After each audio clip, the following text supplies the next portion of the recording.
اچھا جی، ان کا نام 4 مہینے تک کھانا انہوں نے کھلا دیا، ہاشم کیوں پڑا وہ سننا۔ عرب میں ایک کھانا بنتا ہے جس کا نام ہے سرید۔ سرید اس کھانے کو کہا جاتا ہے جو ایک پیالے کے اندر چند بکھری ہوئی گوشت کی بوٹیاں اور وہ شوربے میں اور نان بنائے جاتے ہیں اور نان کو توڑا جاتا ہے اور توڑنے کے بعد اس پیالے میں ملا دیا جاتا ہے۔ پھر اس پیالے کو ایک آدمی کو دیا جاتا ہے اور اس پیالے میں اس قدر غذا ہوتی ہے کہ ایک آدمی اپنا پیٹ آرام سے بھر لیتا ہے۔ مکے والوں نے یہ کہا کہ ہاشم نے نان اور اونٹوں کے اتنے ٹکڑے کیے غریبوں کو کھانا کھلانے کے لیے کہ نام ان کا عمر سے ہاشم پڑا۔ نام ان کا عمر تھا۔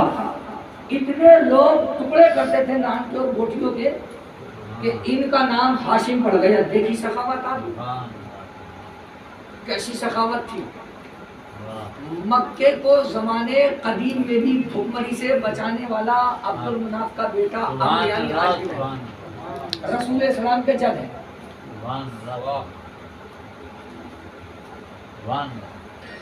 مکے میں بھوکمری سے بچانے والے، جس وقت ان کو روٹیاں نصیب نہیں ہو رہی تھی اور قریب تھا کہ جان دے دیتے، اس وقت بھی لوگوں یہ آپ نے میں سنا ہوگا کہ جب بھول کر لشکر آیا تو امام نے اپنے پانی پلا دیا سب۔ یہ دادا و اجداد سے میں ایک بات اکثر بیان کرتا ہوں، جیسا دادا بات کرتے ہیں ویسی اولاد کرتے ہیں۔ یہ سیرت تھی امام حسین کے اجداد کی کہ اپنے دشمنوں کو اپنے دسترخوان پہ جب تک کھانا کھلایا کہ جب تک دوسری فصلیں نہ آگئیں۔ نمک حرامی کرنی وہ ان کے خون میں شامل تھی۔ جنہوں نے کھایا انہوں نے کبھی بھی راہ خدا سے اپنے آپ کو نہ ہٹایا۔ جسے نمک حرامی کرنی کرو، جسے نمک حلالی کرنی کرو، انہوں نے کبھی بھی صراط مستقیم سے اپنے آپ کو الگ نہیں کیا۔ ہاشم لقب ان کا اس لیے پڑا کہ مکے میں جتنے بھی لوگ تھے 2-4 آدمی کی دعوت کرنا الگ ہوتی ہے اور ایک شہر کی دعوت کرنا مستقل 4 مہینے تک الگ ہوتی ہے۔ قسم خدا کی کتنی مالیت تھی، اسے کہتے ہیں بادشاہت۔ میں نے بڑے بڑے بادشاہوں کے یہاں بھی نہیں دیکھا کہ 4 مہینے مسلسل وہ کسی شہر کی دعوت کریں، بادشاہ سے فقیر بن جائے گا، کسی شہر کو کھلائے۔ مکہ اس وقت پہ عرب کی سرزمین کا سب سے بڑا شہر تھا، اتنی آبادی تھی، 4 مہینے مسلسل کھلایا۔ اچھا جناب، یہ تو تھے جناب عمرو یعنی کہ ہاشم۔ اب وہ میں نے ایک پہلے بھی بات بیان کر دی کہ معاویہ کے معنی کیا ہے، آج دوسرے معنی سننا۔ جناب عبد الشمس مکے سے نکل کے شام پہنچ گئے، ان کے کوئی اولاد نہیں، وہ بے اولاد تھے، ٹھیک، مال اور دولت تو ساتھ ان کے پاس بھی نہیں کافی تھا، لالچی آدمی کا ڈھونڈی لیتے تھے کہیں نہ کہیں سے کے گھر سے مانگا۔ صلوات پڑھے نا پر محمد والے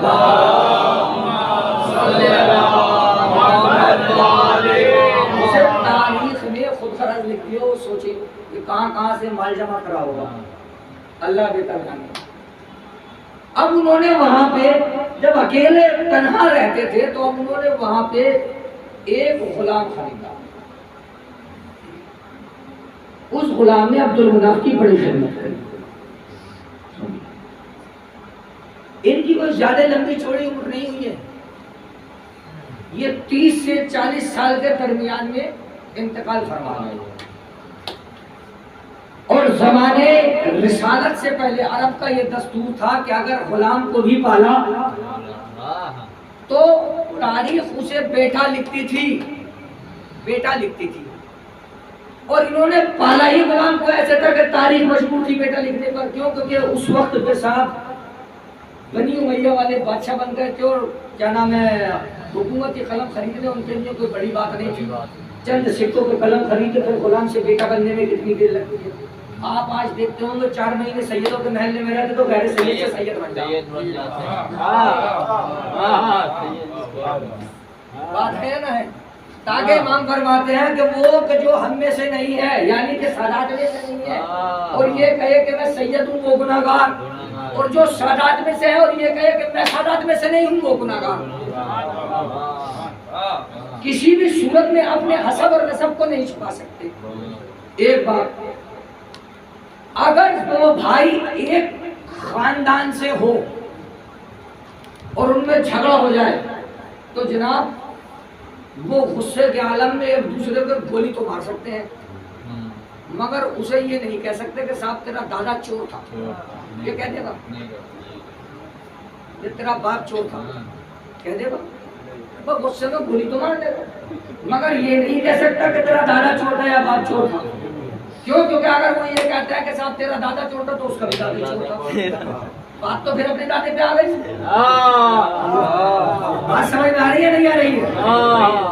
اگر وہ یہ کہے کہ تیرا دادا چور تو پھر اس کا بھی دادا چور، اگر یہ کہے کہ تیرا باپ ایسا، مطلب یہ ہوا کہ یا تو اس کا چچا یا تایا ہے، یعنی کہ وہ اسی نسل میں سے ہے۔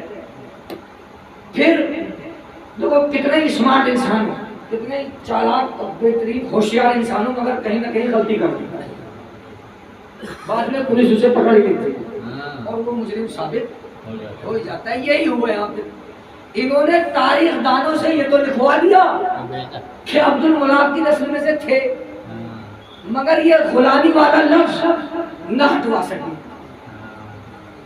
کہ صاحب یہ غلام نہیں تھے، یہ بھول گئے۔ یہ تو لکھوا دیا کہ عبد المناف کی نسل میں تھے، یہ بھول گئے کہ عبد المناف خرید کے ملائے تھے اور اولاد کبھی خریدی نہیں جاتی ہے۔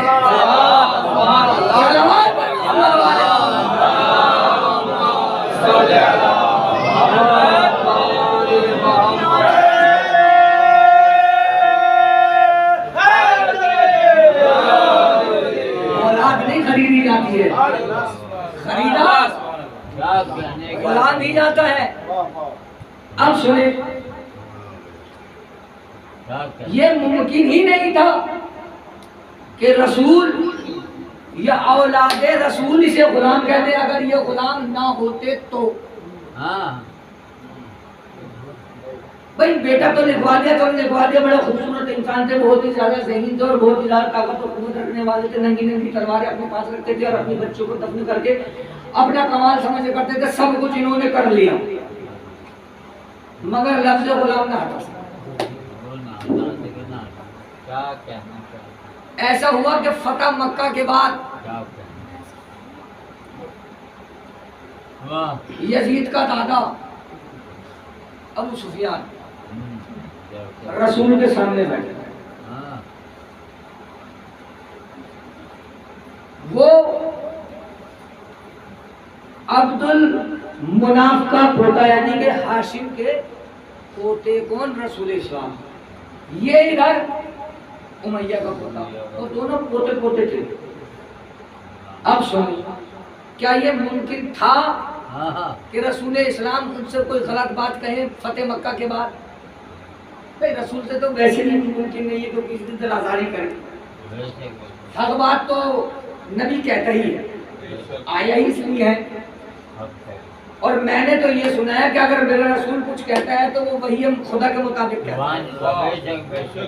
اب سن لیں آپ، بھئی یہ ہے نا آیت ہے قرآن کی کہ میرا رسول کلام ہی نہیں کرتا، وَمَا يَنْطِقُ عَنِ الْهَوَىٰ إِنْ هُوَ إِلَّا وَحْيٌ يُوحَىٰ، میرا رسول تو کلام ہی نہیں کرتا مگر یہ کہ اس کے اوپر وحی نازل کر دی جائے۔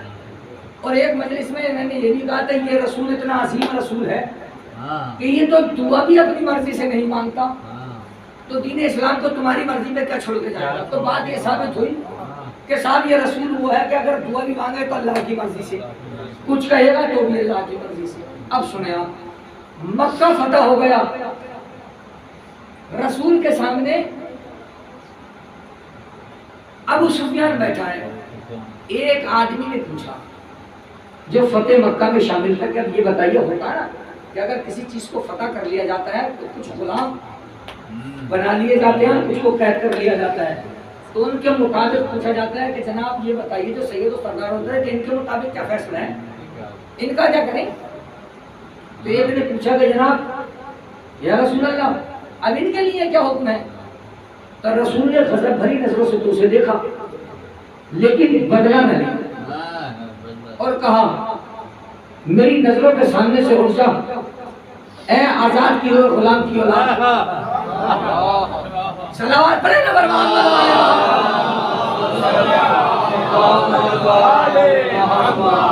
میری نظروں کے سامنے سے اٹھ جا. جا تو آزاد ہے, تو آزاد ہے, میری نظروں کے سامنے سے اٹھ جا.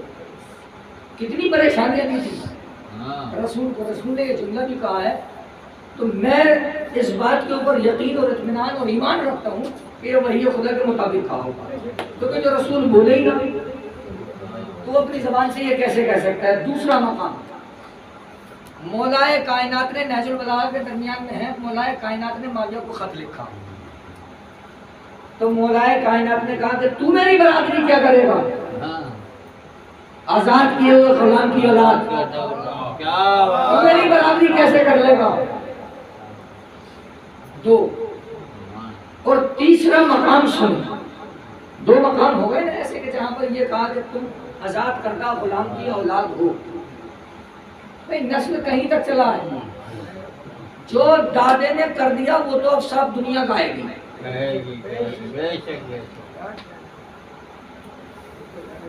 وہ تو کہے گی. آج تاریخ میں عمرو کو ہاشم کہا جا رہا ہے تو یہ نام میں نے اور آپ نے تو نہیں رکھا تھا. انہوں نے کوئی کارنامہ ایسا انجام دیا تھا نا کہ جس کی بنیاد پر آپ والے کہنے کے لیے مجبور ہو گئے عمرو سے ہاشم. کوئی ایسا کارنامہ انجام دیا تھا نا, تو انہوں نے کچھ نہ کچھ ایسا کرا تھا تاریخ میں گڑبڑی کہ جس کی بنیاد کے اوپر کہہ رہے تھے لوگ. تیسرا مقام سن, تیسرا مقام یہ ہے. اب جہاں ایک بات اور کہ جب یہ دو مقام ایسے کہ جہاں پر رسول نے اور جانشین رسول نے باپ بیٹوں کو آزاد کردہ غلام کی اولاد کہا تو صاحب تاریخ نے یہاں پر بھی مکاری کر دی.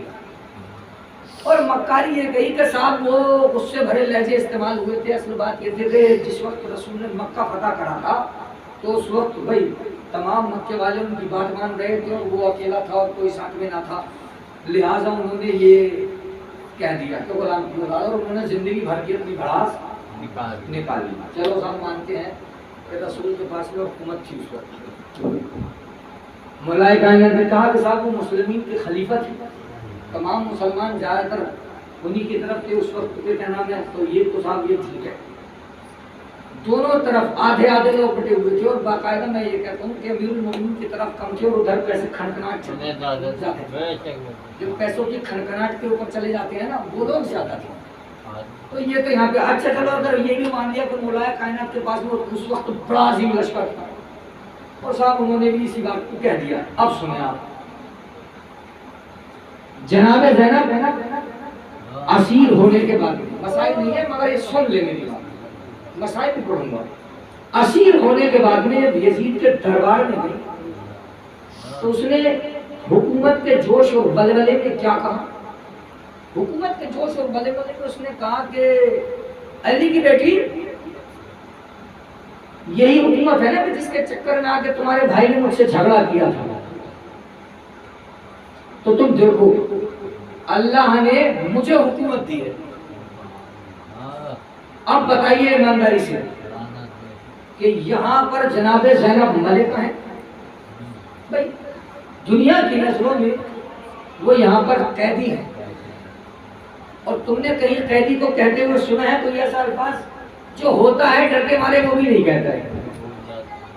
جناب زینب نے کہا اے آزاد کردہ غلام کی اولاد, میں تجھے اس لائق نہیں سمجھتی ہوں کہ میں تیرے سوال کا جواب دوں.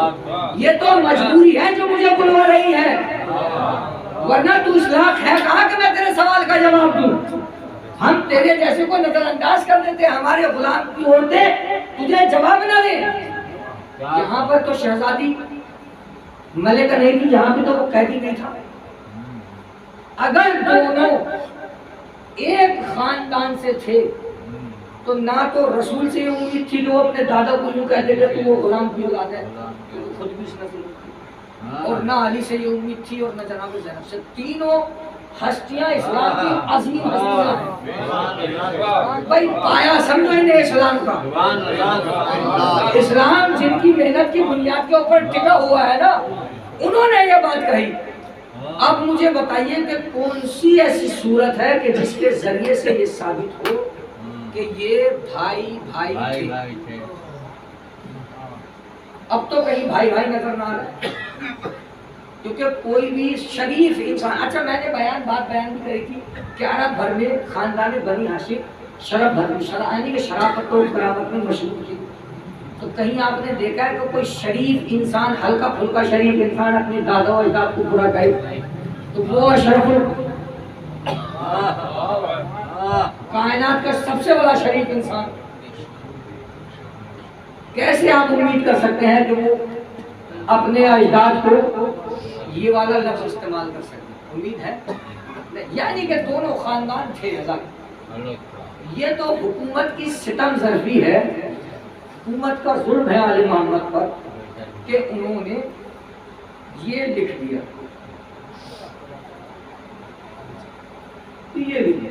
یہ لکھ تو دیا مگر اسے ثابت نہیں کرتا۔ میں سمجھتا ہوں کہ یہ دونوں بھائی بھائی کی نسبت سے نہ تھے۔ ایک غلام تھا جس کی نسل میں غلامیت چلی آ رہی تھی، اور ایک شہزادہ تھا کہ جس کی نسل میں شہزادیت چلی آ رہی تھی۔ شاہ الگ ہوتا ہے اور غلام الگ ہوتا ہے۔ تاریخ میں نے آج شاید کسی سے بیان کیا تھا، دیکھو سنو، آپ نے کہیں نہیں دیکھا ہوگا کہ کوئی شریف النسل بادشاہ ہوگا اور وہ کسی کے اوپر کھانا اور پانی بند کر دے؟ آپ نے دیکھا کہیں کوئی شریف بادشاہ اور نسل کا اور وہ کسی کے اوپر کھانا اور پانی بند کر دے؟ میں نے نہیں دیکھا۔ تاریخ میں 4 مرتبہ پانی بند ہوا، 4 مرتبہ پانی بند۔ اب سن لیں، یہ 4 مرتبہ پانی کا بند ہوا، کس نے کرا اور کس نے کرا یہ بھی سن لیں۔ 4 مرتبہ پانی بند ہوا ہے تاریخ۔ ہاشم پہ امیہ نے پانی بند کرا ایک ایسے مقام پہ کہ جب تجارت سے لوٹ کے 2 قافلے آ رہے تھے، سمجھ رہے نا؟ عبد المناف کی اولاد کے غلام زادے نے پانی بند کیا۔ ایک مقام ہوا ہے، مکہ سے آئے تھے وہاں پہ ایک پانی کا تھوڑا سا، جسے کہتے ہیں ہمارے یہاں پہ تالاب ماتا کے جس میں سیراب ہوتے تھے سب آتے، اس نے پانی بند کر دیا۔ ٹھیک، ایک مرتبہ جنگ صفین میں مولائے کائنات کے اوپر اور ان کے لشکر والوں پر پانی بند کیا گیا تھا۔ یہ تو سب کچھ پتا ہے، اگر ہاشم والا پتہ نہ ہوگا تو یہ تو صاف سبری سن رکھا ہوگا کہ مولائے کائنات کے اوپر اور ان کے لشکر والوں پر پانی بند کر دیا تھا۔ مالک اشتر بار بار جا کے لے کے آیا کرتے تھے، جس میں بار بار کبھی وہ دکھایا کرتے تھے کہ میرے سامنے انگوٹھی دے گیا ہے اور یہ دے گیا اور وہ دے گیا ہے۔ تو یعنی پانی بند کرا، یعنی کہ باپ نے پانی بند کرا ہاشم پر اور بیٹے نے پانی بند کرا ابو طالب پہ لال۔ 2 جگہ ہو گئے، یہ تو مشہور ہے نا۔ تیسرا مقام ہے کربلا۔ یہ یزید کس کا بیٹا تھا؟ کس کا بیٹا تھا؟ یزید ابن معاویہ، معاویہ ابن ابو سفیان، ابو سفیان ابن حرب ابن امیہ۔ ٹھیک، جہاں تک اس کا غلامی کا شجرہ چلتا چلا رہا ہے تو میں نے بتا دیا۔ اب ادھر حسین ابن علی، علی ابن سبحان اللہ، ابو طالب، ابو طالب ابن عبد المطلب، عبد المطلب ابن ہاشم، ہاشم ابن عبد المناف، عبد المناف ابن قصا۔ تو یہ بات میں نے بیان کر دیا۔ اب دیکھیے دادا اور پوتوں کا سلسلہ، جس کی اولاد جس کے دادے اور باپ نے جیسا کرا تھا، اس کے دادے اور باپ نے جیسا کرا تھا اس کے پوتے نے ایسا ہی کرا، اور بیٹے نے ایسا ہی کرا ہے۔ ایک نے پانی بند کرا دادا پر، باپ نے پانی بند کرا باپ پر، اور بیٹے نے پانی بند کر دیا بیٹے پر۔ چوتھا مقام تاریخ لکھتی ہے کہ یہ ایسا پانی تھا کہ جس میں کافر بھی کسی پر پانی بند نہیں کر سکتے. بتاؤں کون سا مقام تھا؟ وہ مقام تھا اس وقت کا. تم نے دیکھا ہوگا کہ اگر کوئی چھوٹا سا بچہ ہو نا بل بلا کے رونے لگے، قسم ہوگا کہ کافر کا کلیجہ بھی کام جاتا ہے. اتنی بری نسل کے کافر تھے، کافر کا کلیجہ کام جاتا اور اپنے حصے کا پانی بھی اس کا تک. چوتھی مرتبہ تاریخ بیان کرتی ہے کہ پانی انہوں نے بچے پہ بند کر. جب حسین نے پانی مانگا نا جناب علی اصغر کے لیے تو انہوں نے پانی نہ دیا، اس بچے کو 3 بھالے تیر سے شہید کر دیا. یہ 4 مقام پہ پانی مانگا. آج کے مسائل آپ کے یہاں پہ مخصوص ہے نا مولا عباس. چند روایت کے جملے اور آپ پر ہونے والی رحمت کا معنی.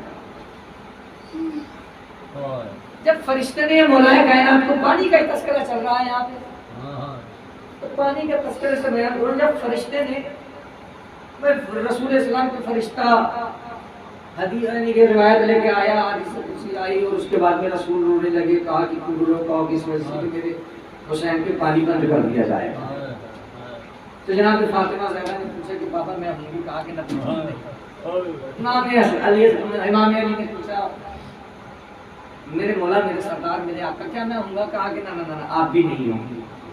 امام حسن آگے بڑھے، کہا کہ میں ہوں گا. کہا کہ بیٹا آپ بھی نہیں. جب یہ سنا نا کہ میں نہیں ہوں گا مولا کائنات نے تو حسرت اس بات کی جاگی کہ میرا جانشین کوئی ایسا ہو کہ جو حسین پہ قربان ہو جائے.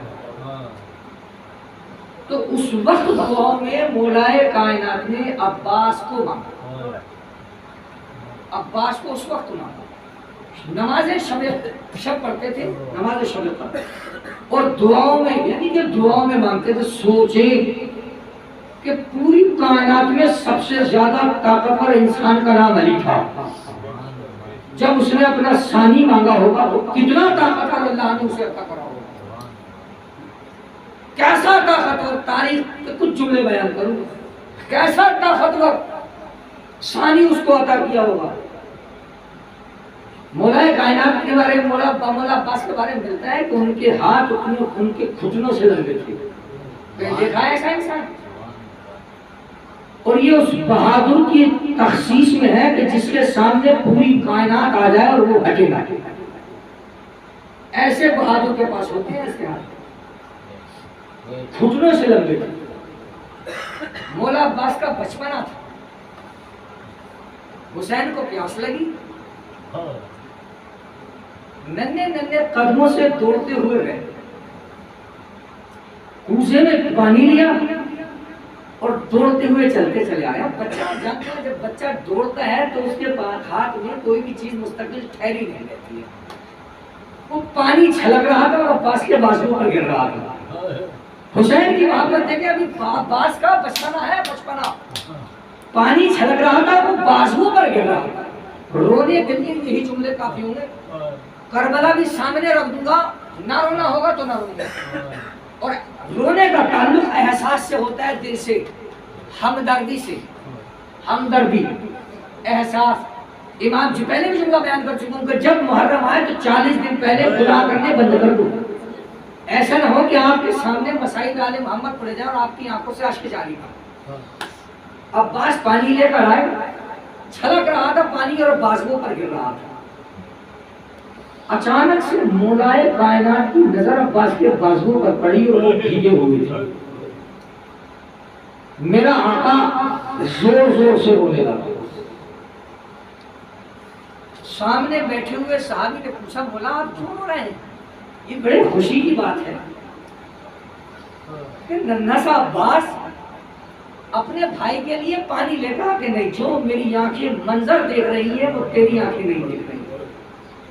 آج عباس اپنے بھائی کے لیے پانی لایا تو اس کے بازو پانی سے بھیگے ہوئے تھے، مگر میری نگاہیں دیکھ رہی ہیں کربلا کا میدان ہوگا اور عباس کے بازو نہیں ہوں گے اور حسین کے لشکر کے لیے پانی کا انتظام کرنے گیا ہوگا. مظلوم کربلا کے رونے والے. یہ میرے مولا عباس. محبت بتاؤں عباس کو حسین سے کتنی تھی. امام حسین اور مولا عباس صحن میں ٹہل رہے ہیں. مسائل چھوڑ رہا ہوں نہیں. ایک جملہ آخر میں روایت بیان کروں گا اور رحمت تمام کر دوں گا. مولا عباس اور امام حسین صحن میں ٹہل رہے ہیں. اچانک سے امام حسین نے کہا مولا عباس سے, عباس ایک وقت ایسا آئے گا کہ جب ہم تمہیں آواز دیں گے نا تو تم آؤ گے نہیں.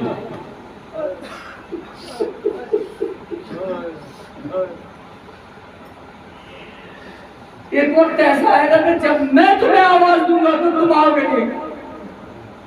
تاریخ کے جملے یہ ہے کہ یہ امام حسین علیہ السلام کہنے کے بعد میں نماز کے لیے چلے گئے. دونوں بھائیوں نے مل کے نماز پڑھی اور اس کے بعد میں اپنی جو عام زندگی تھی اس کے مطابق گزارنے لگے. تاریخ بیان کرتی ہے کہ ایک دن جناب زینب کی نظر جناب عباس کی آنکھوں پر گئی تو آنکھیں لال پڑی تھی. جناب زینب نے پوچھا بھیا تمہاری آنکھیں لال کیوں ہیں؟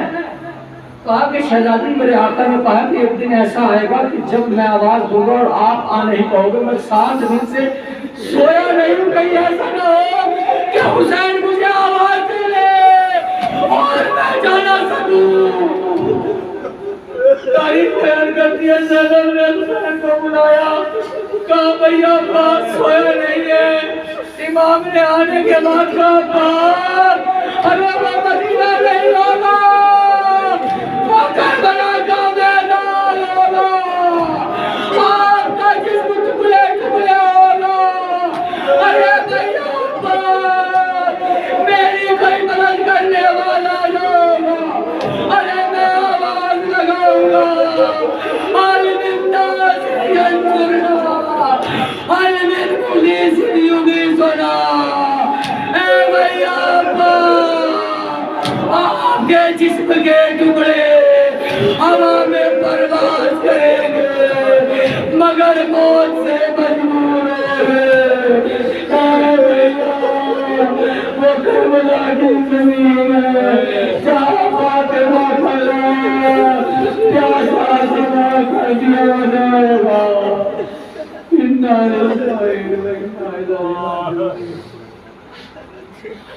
رضن قضائی تشریفاً کلہم ماتم حسین.